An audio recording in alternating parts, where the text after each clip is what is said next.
When Maya signed the lease on her first apartment, it felt like freedom.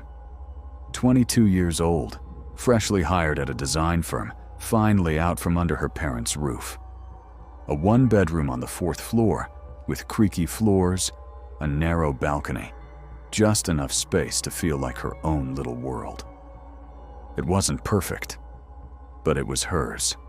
That first week, she arranged her books on the shelf, bought a few plants she hoped she wouldn't kill, and cooked her first meal in a pan that still had the price tag on it. By week 3, though, work was already grinding her down. Late hours, rushed deadlines, and barely enough time to sleep. One night, exhausted, she gave in and ordered food. Pasta from the Italian place down the street. When the knock came, she opened the door without a second thought. The man standing there wasn't what she expected. Mid-40s, eyes sunken, posture stiff. He wore the restaurant's jacket, but it looked borrowed, too big in the shoulders. He didn't say a word, just handed her the bag. His eyes flicked up once, then quickly away. Maya smiled politely and handed him a generous tip. He muttered thanks, then turned and walked off, his movements stiff and strange. Weird guy, she thought, but harmless. That night, she had her first dream. She was lying in bed, completely still, unable to move. Something heavy filled the room. Not threatening exactly, just watching. Then she heard it. Lock the window. She shot awake, heart racing. The window was already locked. Just stress, she told herself. But the next night, it happened again. Same bed, same pressure, same silence, and the whisper, "Don't trust the man with the bag." This time, the window was open. Then came the real-world weirdness. A pair of underwear, missing. A shirt she swore she'd left on the floor, now folded. A coffee mug, moved. Her perfume bottle left open, residue smeared across the cap. She told herself she was just tired, forgetful, distracted. But the dreams kept coming, more frequent, more urgent. He's coming back. One morning, she woke to find a thin red scratch on her arm. It didn't hurt, but it hadn't been there the night before. Later that day, she opened her laptop. A note window was already open. One sentence stared back at her. "He watches you when you sleep." She slammed the lid shut and stumbled back.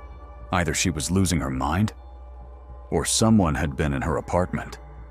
She ordered a motion-triggered security camera online, just for peace of mind. 2 days later, while at work, her phone buzzed. Motion detected. She opened the feed. It showed her hallway, just the edge of her bedroom door. A figure moved past, just a blur. The back of a man, dark clothing, a bag slung over one shoulder. She paused, rewound, watched again. She didn't recognize him at first, but something about his shape, that stiff posture, it hit her. Her stomach dropped. She called the police. They came, reviewed the footage, checked every room. No sign of forced entry. Nothing stolen. They filed a report, but without a clear image, there wasn't much they could do. Whoever it was didn't come back. At least, not right away. Weeks passed without incident, but she still felt it. That sense of being watched. From parked cars, from across the street. Once, she saw someone duck behind a hedge when she looked out the window. She started locking the door twice, closing the bathroom when she changed, sleeping with the hallway light on. And still, the dreams came. One night, the voice didn't whisper. "He's in the room with you." She sat bolt upright, gasping, scanning the shadows. There was nothing. She didn't sleep the rest of the night. Friday night. After drinks with co-workers, she got home late, a little tipsy, very tired. She dropped her bag, kicked off her shoes, collapsed onto the couch. That was the last thing she remembered, before waking up to terror.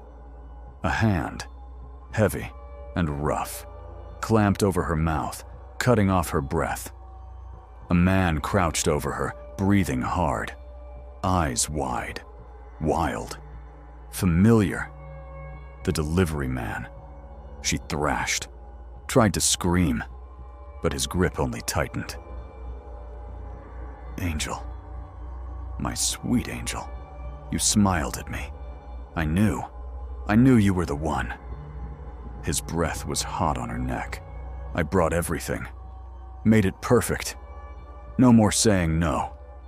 This time, you'll stay. She clawed at his face, kicked, struggled. He pinned her down, his body trembling with excitement. And then, the lights exploded. Every bulb in the apartment flared white, blinding. The man froze. Something, some force, grabbed him from behind and yanked. He was lifted into the air, limbs twisting unnaturally. His mouth opened to scream, but no sound came. His body spasmed once, twice, then tore apart. Not like bone and flesh, but like fabric in a storm. Strips of him spun through the air, arms, legs, his face stretched in silent agony. Shredded, unraveled, pulled into the ceiling like smoke. Gone. No blood. No trace. The wind stopped. The lights dimmed. Silence.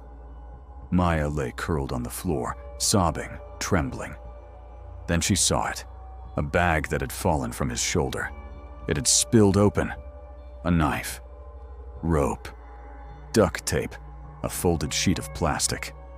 And a small brown bottle with no label.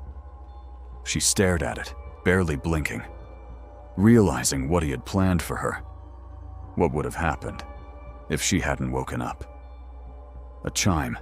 Her laptop lit up. A note window was already open. You're safe, for now. She moved out a week later. Never told anyone what had happened. The delivery driver was reported missing. No trace was ever found. The apartment sat vacant for months, until someone new moved in. A young woman, starting fresh. She unpacked, took a shower, left the window open. That night, as she drifted off to sleep, a whisper came from the dark. Lock the window.